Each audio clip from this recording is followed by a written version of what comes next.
हाँ तो नमस् हाँ तो नमस्कार प्यारे विद्यार्थीगण, कैसे आप सभी। उम्मीद करते हैं आप सभी अच्छे होंगे।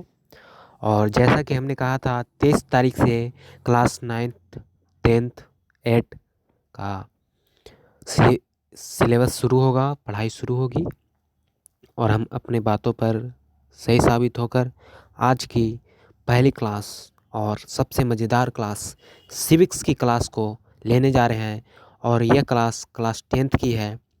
तो प्यारे बच्चों, सेशन को ज़्यादा से ज़्यादा शेयर कीजिए। चलिए क्लास को शुरू करते हैं। तो सबसे पहले सभी बच्चे इस क्लास को जल्दी से जल्दी शेयर करिए। तो सभी बच्चे जल्दी से जल्दी इस सेशन को शेयर कीजिए। तो चलिए शेयर कीजिए।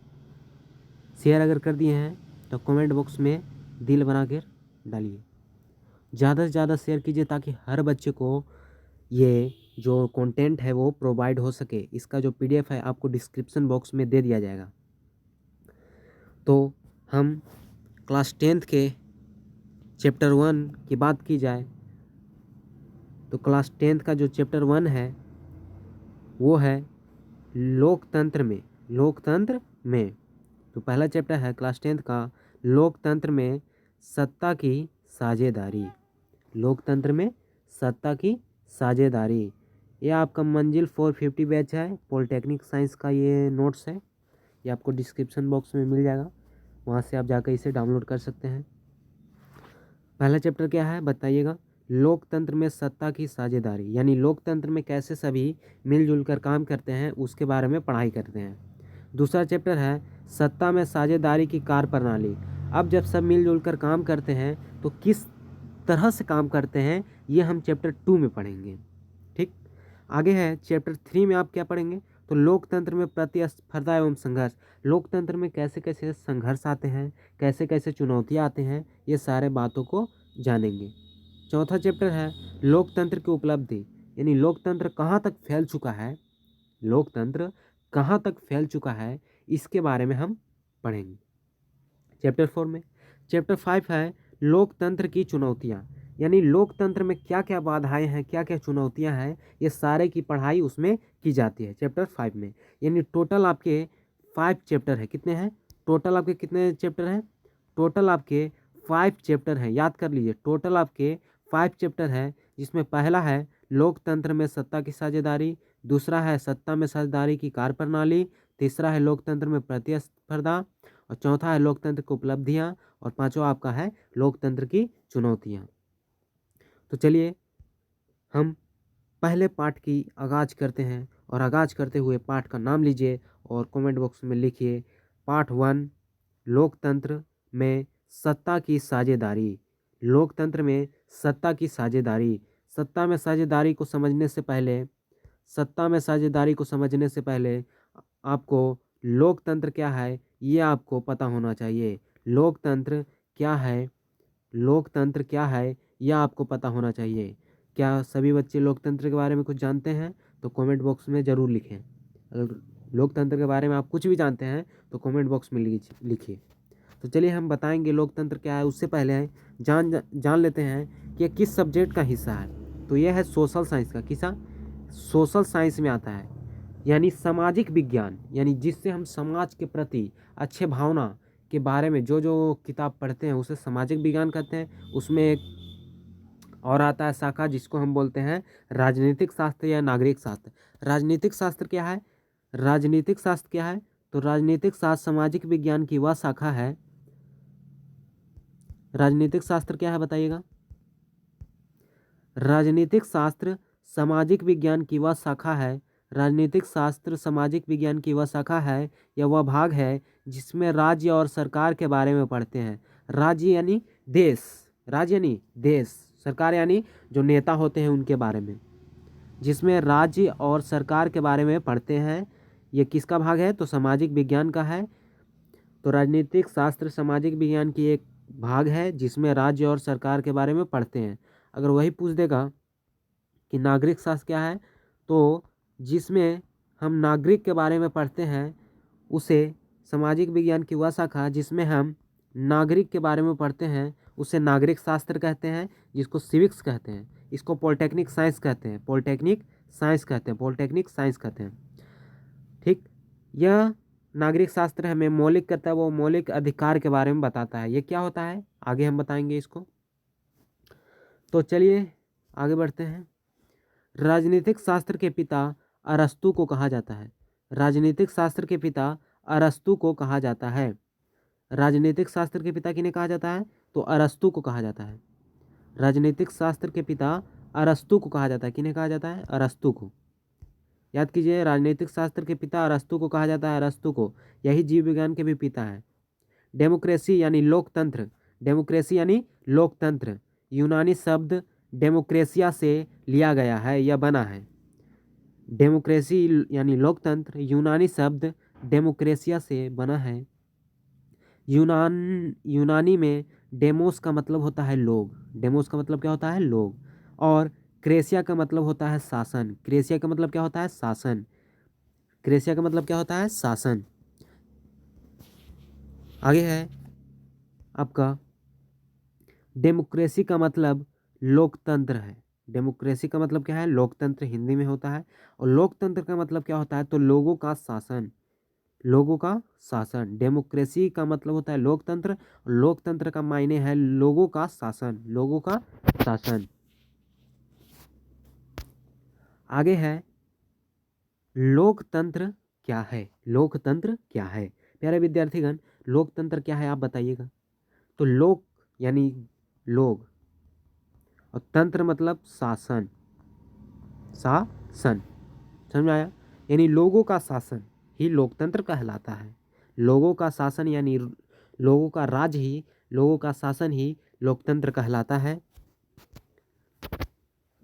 चलिए तो जानते हैं लोकतंत्र, डेमोक्रेसी, जिसका इंग्लिश होता है डेमोक्रेसी, शासन का वह रूप, यानी शासन का वह प्रक्रिया या वह रूप जिसमें जनता यानी हम शासक को चुनते हैं, यानी जो राजा महाराजा है या जो हम पर अधिकार करता है उसको चुनते हैं, चुनाव करते हैं। एक व्यक्ति थे जो अमेरिका के 16वें प्रधानमंत्री राष्ट्रपति थे, जिनका नाम था अब्राहम लिंकन। क्या था? Abraham Lincoln. उन्होंने कहा था लोकतंत्र जनता के लिए और जनता से बनता है। लोकतंत्र जनता के लिए जनता से बनता है। अब्राहम लिंकन के अनुसार लोगों के लिए, लोगों की और लोगों के द्वारा चलने वाली शासन व्यवस्था को ही लोकतंत्र कहते हैं। फिर से, अब्राहम लिंकन के अनुसार लोगों के लिए, लोगों के और लोगों के द्वारा चलने वाली शासन व्यवस्था को ही लोकतंत्र कहते हैं। ठीक, लोकतंत्र में लोग ही शासन के केंद्र बिंदु होते हैं, यानी जो शासन, मान चलिए शासन है, इसमें जो केंद्र में यानी सबका पावर किसके पास होता है? तो जनता के पास होता है। अगर वो चाहे तो 5 साल में हटा सकता है। आगे है, लोकतंत्र को सबसे अच्छा शासन माना जाता है क्योंकि यहाँ पर जनता स्वयं का चुनाव कर सकते हैं, मतलब स्वयं चुन सकते हैं। लोकतंत्र को सबसे अच्छा शासन माना जाता है क्योंकि इसमें जो जनता है वो खुद से चुनाव कर सकते हैं। भारत में लोकतांत्रिक शासन व्यवस्था है। भारत में कैसा व्यवस्था है? तो लोकतांत्रिक है, लोकतंत्र है। लोकतंत्र एक ऐसी शासन है जिसमें जनता की सरकार, लोकतंत्र एक ऐसी शासन है जिसमें जनता की सरकार है, जनता के द्वारा बनी है और जनता के लिए काम करती है। लोकतंत्र एक ऐसी शासन है जिसमें जनता की सरकार है, जनता की सरकार है, जनता के द्वारा बनी है और जनता के लिए काम करती है। क्या है? आगे देखिए,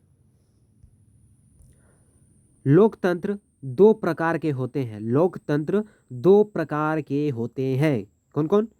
प्रत्यक्ष लोकतंत्र, अप्रत्यक्ष लोकतंत्र। यानी एक सामने से, एक असामने से। एक प्रत्यक्ष लोकतंत्र, एक अप्रत्यक्ष लोकतंत्र। पहला प्रत्यक्ष लोकतंत्र, दूसरा अप्रत्यक्ष लोकतंत्र। अब जानते हैं कि प्रत्यक्ष लोकतंत्र किसे कहते हैं। प्रत्यक्ष लोकतंत्र किसे कहते हैं? तो वैसा लोकतंत्र जिसमें जनता, वैसा लोकतंत्र जिसमें जनता सीधे यानी डायरेक्ट, सीधे सरकार को चुनती है, सीधे सरकार को चुनती है, उसे प्रत्यक्ष लोकतंत्र कहते हैं, उसे प्रत्यक्ष लोकतंत्र कहते हैं। वैसा लोकतंत्र जिसमें जनता सीधे सरकार को चुनती है उसे प्रत्यक्ष लोकतंत्र कहते हैं। इसका उदाहरण स्विट्जरलैंड है। हर एक साल में स्विट्जरलैंड में चुनाव होता है। अगर कोई भी वो गलत काम कर रहा है तो तुरंत उसकी क्या होती है, उसे तख्ता से हटा दिया जाता है और यहाँ सारा निर्णय जनता का ही होता है, जनता के भलाई में ही होता है। प्रत्यक्ष लोक समझिए या नहीं बताइए। तो जो भारत के लोग हैं, क्या हम डायरेक्ट पीएम को चुनते हैं कि पहले हम विधायक को चुनते हैं, फिर एमपी यानी संसद को चुनते हैं, वो संसद फिर मंत्री को चुनता है, वो फिर सीएम को चुनता है, फिर वो सीएम मिलकर पीएम को चुनता है। ये तो डायरेक्ट नहीं है। डायरेक्ट वो सीधे हम पीएमए को चुने, वो उसे प्रत्यक्ष लोकतंत्र कहते हैं। आगे चलिए जानते हैं। प्रत्यक्ष लोकतंत्र केवल छोटे देश में संभव है। अब यहाँ करोड़ों की जनसंख्या, अगर सबको एक जगह पर संसद में बुला दिया जाए और सबकी सहमति से कानून बने तो समझिए कि कानून नहीं बनेगी, नामुमकिन है। प्रत्यक्ष लोकतंत्र केवल छोटे देशों में संभव है, जैसे स्विट्जरलैंड या और भी छोटे छोटे म्यांमार, ये सब में संभव है। लोकतंत्र में जनता कानून बनाती है। लोकतंत्र में कौन कानून बनाती है? तो जनता। बोलो, प्रत्यक्ष लोकतंत्र में कौन कानून बनाती है? तो जनता। प्रत्यक्ष लोकतंत्र में कानून कौन बनाती है? जनता। कौन? जनता। जब 10 लाख लोग मिलकर एक संसद को चुनते हैं, वह संसद फिर सीएम को चुनता है और फिर वह सीएम पीएम को चुनता है। इस प्रकार हमारी भारत में व्यवस्था है। 10 लाख लोग मिलकर एक संसद को चुनते हैं, 10 लाख लोग मिलकर एक संसद को चुनते हैं और ग्राम पंचायत में एक प्रत्यक्ष लोकतंत्र है। कैसे? चलिए एक उदाहरण समझते हैं। जैसे मान के चलिए कि एक लड़का है, एक लड़की को भगा के ले गया, तो क्या कहते हैं? 100-200 को बुलाते हैं, बोलते हैं कि ये आपकी भगा के ले गया था, इसकी शादी करवा दीजिए, और वो मान्य हो जाता है कि शादी करवा दिया जाए। तो ये प्रत्यक्ष लोकतंत्र है। ग्राम पंचायत में भी प्रत्यक्ष लोकतंत्र का उदाहरण है। और अगला है हमारा लास्ट आज की क्लास का टॉपिक है अप्रत्यक्ष लोकतंत्र। वैसा लोकतंत्र जिसमें जनता अपने प्रतिनिधि यानी रिप्रेजेंटेटिव, वैसा लोकतंत्र जिसमें जनता अपने प्रतिनिधि रिप्रेजेंटेटिव के माध्यम से सरकार को चुनती है। जैसे हम चुने किसको?